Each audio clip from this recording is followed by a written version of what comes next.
Namo Buddhaya. Good day, Bante. Bante, I've got three questions to ask. They're all based on one of my meditation sessions. So, once during my meditation, I rested one foot on the other leg, as I usually do.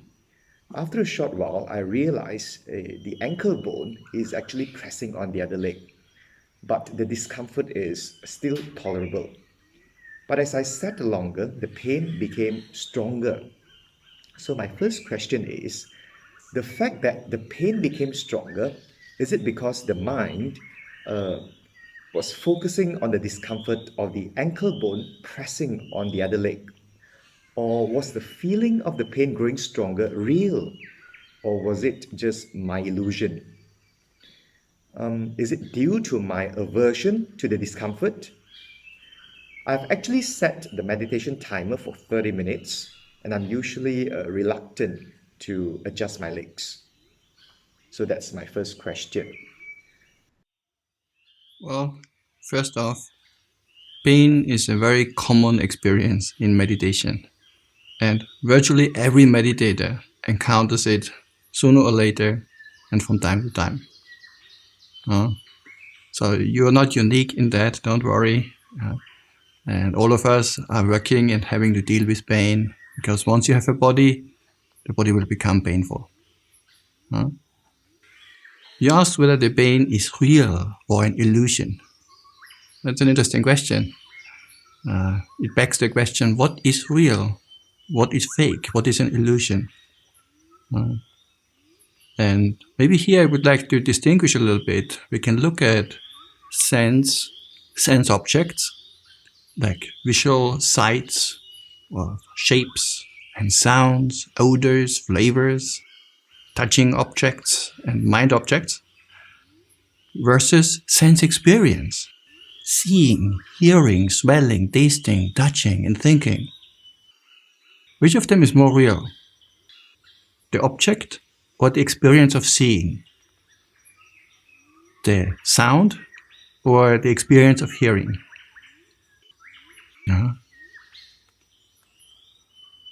So we're comparing the external objects to consciousness or feeling, Vedana or Sanya. Well, actually the experience of pain or of seeing, of hearing is as real as it gets. That's actually almost the only thing that you can really know for sure to be real. Whether the object out there, like a visual object, a certain shape or a form, whether this is real, we don't even quite know, with scientific methods, you can look at it, you can say, oh, it's particles, or maybe it's a wave. Maybe it even depends on whether you look or not. The cat may be alive or dead, who knows? So actually, when it comes to sense objects, maybe the science is still out. But what the science is not out is that there's a real experience of seeing, of hearing, of smelling, tasting, touching. What it is that you hear or smell or taste, okay, what it ultimately is, who knows? But definitely the brain and the body processes it, and there's a true and real experience of seeing, hearing, smelling, tasting, touching, and thinking. Likewise for pleasant or unpleasant sensations and feelings. These are real. It doesn't get more real as this, actually. Nobody can argue with you that you have a real experience of pain, of discomfort, of pleasure. So this is actually the only thing you can directly know. Pleasure, pain, perception, consciousness. Whether the object that we perceive is the way it seems, that is not for real. But the perception itself, the consciousness itself, the experience, that one, nobody can dispute basically. That's the only thing you really know for yourself. So if you experience the pain is getting stronger, then this is a real experience, definitely, yes. And whether the pain getting stronger due to prolonged maintenance of a certain posture, this is also very normal. This is not an illusion, we all have to deal with this. Any posture you try out for long enough of time will become uncomfortable. You also asked, is the pain increasing due to my aversion towards the discomfort? And here maybe we have to distinguish a little bit between the pain itself, the dukkha, and the mental reaction towards it, which might be based on aversion, mental dislike, domanassa, dosa. And the Buddha gave an interesting simile, the simile of the dart. Just imagine a person was shot with an arrow or with a dart and then wounded, injured, or maybe nowadays you get a vaccine. And the shot itself, the arrow that hits the body, is painful. This is the physical pain, the dukkha. But then often what happens is a second pain coming along, a mental one. Oh, why is this person shooting me with an arrow? Why is he doing like that? Or he's my enemy, I also have to get back. What can I do? And so the aversion, the anger, the irritation, this is like a second arrow. And the second arrow is actually optional. The first one, you have a body, you will have pain from time to time. But the second one is more in your control. Because whether we react with aversion is not set in stone. That is within our domain. So we can experience the pain, but not react with aversion towards the pain. Then you have only one arrow. Bad enough, right? We don't have to add a second arrow. And you also asked whether the pain became stronger because the mind was focusing on the discomfort of the ankle bone pressing on the other leg. Well, I would say that the pain is experienced more fully if one pays attention to it, compared to paying attention to something else.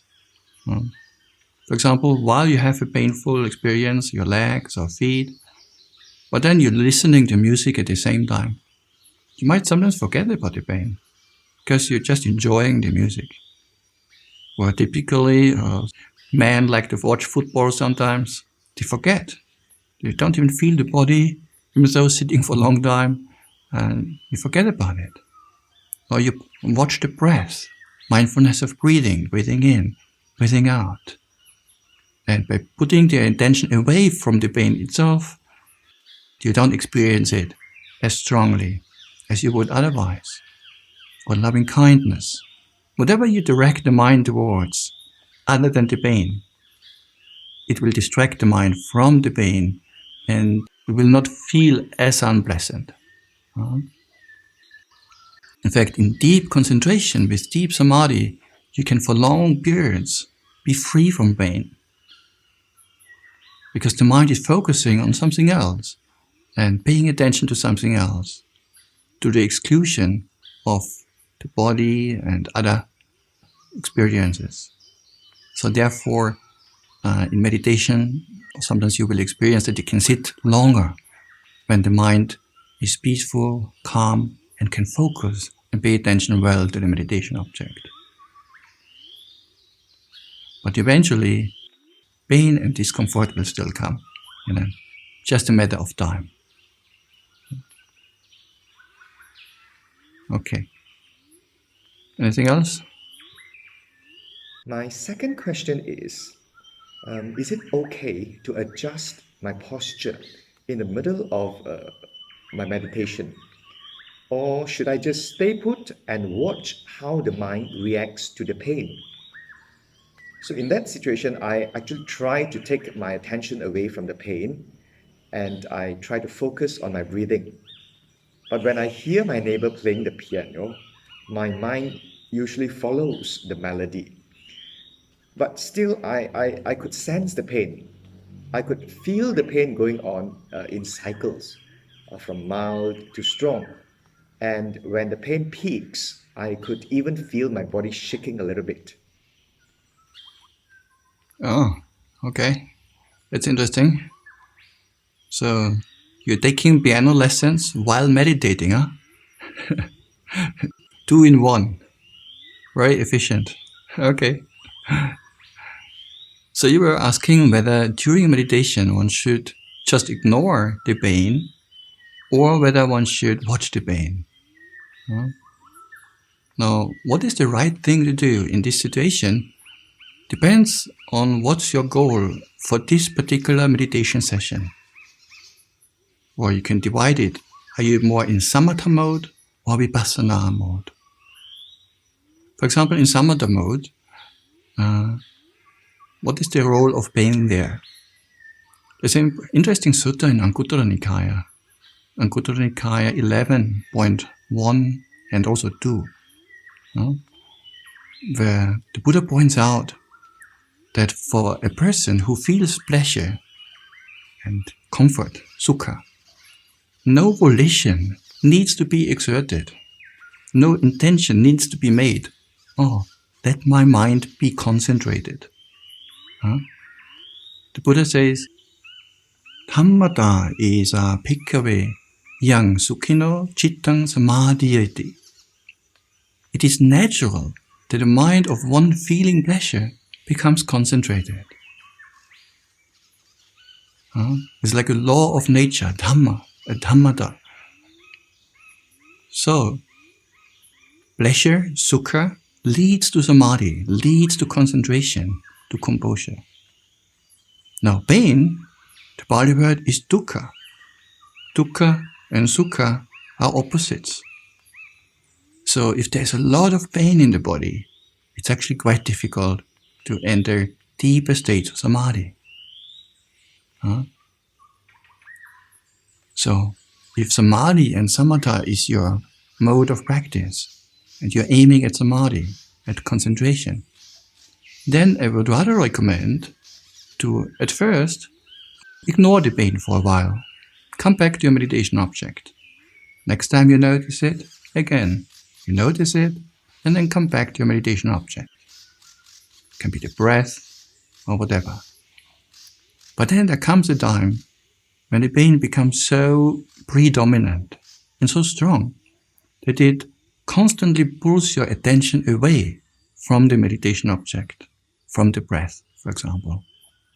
This is then the time where you can adjust the posture a little bit. Maybe just move one leg behind or to the side, or straighten the back a bit. And by adjusting the posture a little bit, afterwards the pain will go away quite quickly. And you can continue with your sitting and can have another 10, 20 minutes, maybe even more, where you can sit in comfort again. It doesn't take long.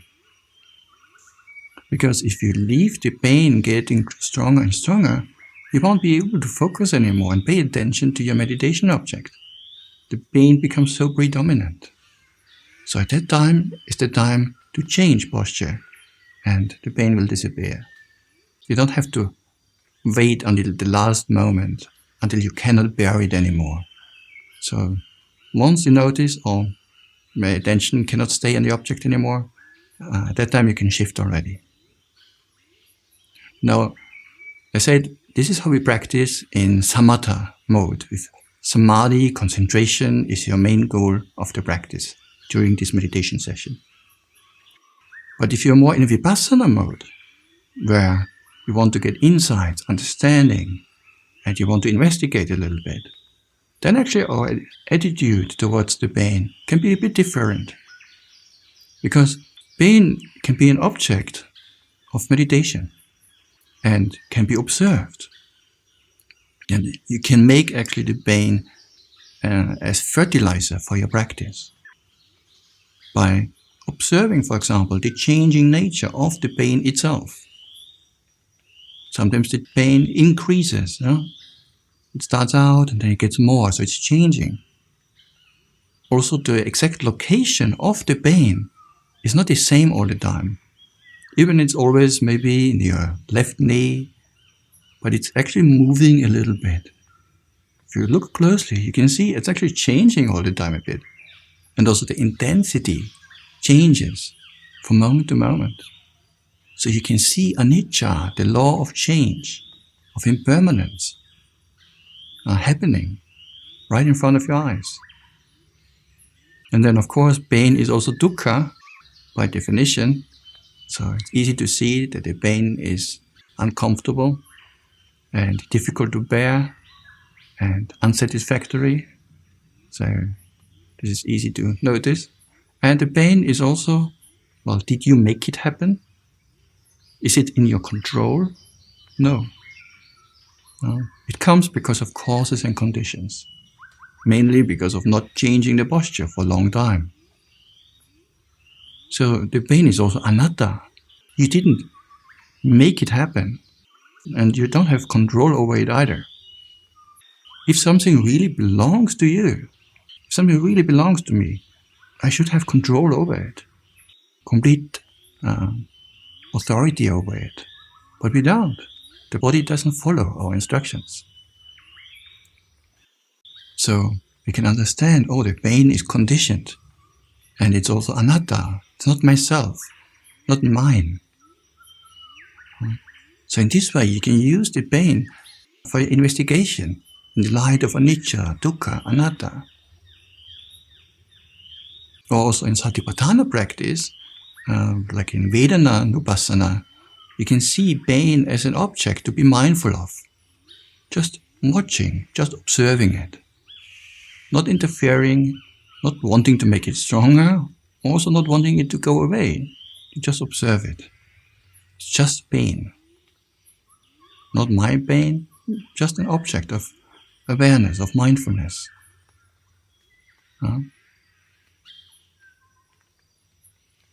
But then, of course, there will also come the intention and the desire to overcome the pain and to change the posture eventually. This desire is not akusala or dosa, it's not rooted necessarily in aversion. That you want to change the posture when there's pain. We call that actually in Pali term, this would be closer to chanda, not tanha. Chanda you can call desire.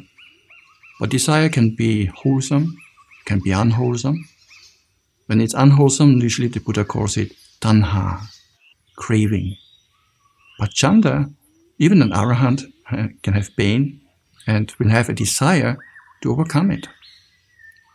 That's why in the suttas, and even also in the Vinaya, we can see that the arahants were taking medicine when they are sick. So they have a desire to overcome their discomfort and to get free from pain. Well, when you drink a lot of water, and then a while later you might want to go to the toilet, so you have a strong urge, a strong desire to relieve yourself. This desire is not akusala. This is not what the Buddha meant with sense desire or unwholesome mental states. Actually, quite good if you go to the toilet if you have taken too much water. So kusala also, because otherwise others will have to clean up after you. So out of compassion, yes, we go to the toilet. So this is not akusala, the desire to eat, to drink, just to relieve the hunger, that's okay. So if the body has pain, to overcome that pain and to stretch a limb, this is not necessarily rooted in aversion or anger or hatred. No. No. And my last question, should I be aware of what bothers the mind until such feelings dissipate? Or should I just focus on the breath and forget totally about it? The reason for focusing on the breath is to train the mind to be present, right? Here are my questions. These are my questions. Thank you, Bhante. That's a good question. What's the purpose of mindfulness of breathing, huh? Well, what's the purpose of life?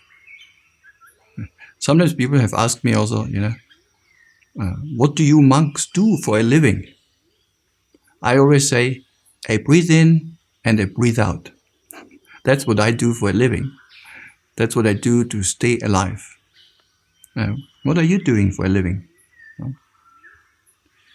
Now, you were asking about pain that is arising during anapanasati. And when practicing mindfulness of breathing with the intention of overcoming restlessness or to tranquilize the mind and to obtain a certain level of composure and samadhi, then it's actually best to ignore the pain and just return to the breath after noting that there is some pain. As I said earlier, only after repeated interruption and the attention constantly gets pulled away from your meditation object towards the pain, then it's the time to change the posture.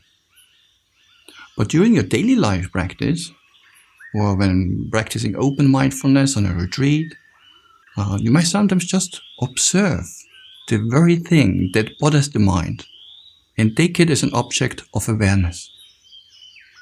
And also noting the mind's reaction towards it, towards the thought or image that comes up. And sometimes you may even investigate in the cause. What's the cause and reason for a particular reaction of the mind towards a certain experience or thought or a certain memory? So in this way, you can also you can see the conditioned nature of the mind. So this is also a very valuable way of practice. But then during mindfulness of breathing, that is undertaken with the intention to tranquilize the mind and to unify the mind, one would usually rather simply note the thing that bothers the mind and then return to the breath without entertaining the disturbing thought, but that also without pushing it away. So you're not feeding it, but you're also not pushing it away. Basically, it's just you let it fade out by returning the attention to the breath. I have to say that learning to endure a certain amount of pain actually is quite useful also, because it trains the mind in khanti, in patient endurance.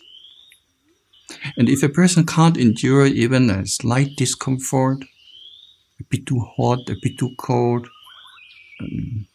how do you endure the various discomforts of life? Yeah, sometimes too hot, sometimes too cold, sometimes there are mosquitoes, or unpleasant speech of others, or insults. So these are all things that we need to learn to endure, and dealing with pain in meditation and developing that khanti ability, that helps to prepare the mind for whatever hardship and difficulties can come. It's like training the khanti muscle, the muscle of patient endurance. But I also have to say that in meditation, do not always push yourself to the limit of the threshold of the maximum of pain that you can endure. Because if you do that every meditation session, after a while, the mind understands. Meditation means suffering. There will be an association in the mind, a link, that meditation means suffering. And what happens over time, if this is your regular experience, after a while the mind doesn't want to meditate anymore, because it already understands, okay, here we go, another hour, 2 hours, or however long you sit, of pain, of suffering. So you don't want to create this perception in the mind by every session pushing yourself to the limit. And remember, we said before that sukha, happiness, is the precursor for samadhi. Whereas dukkha, pain, is the opposite. So for that reason as well, it is important to not push your practice always to the maximum of pain, so that you allow yourself also to experience pleasant states, and when the threshold is reached where you find, oh, it's constantly disturbing, the discomfort, then we adjust the posture. Because compassion, we all hear about compassion, and some people practice compassion very much and very strongly, which is good. But compassion should not be limited only to other people. It also must include ourselves. So in your meditation, please also be compassionate towards yourself. I always say, pain is no problem for me. I can handle pain until it hurts.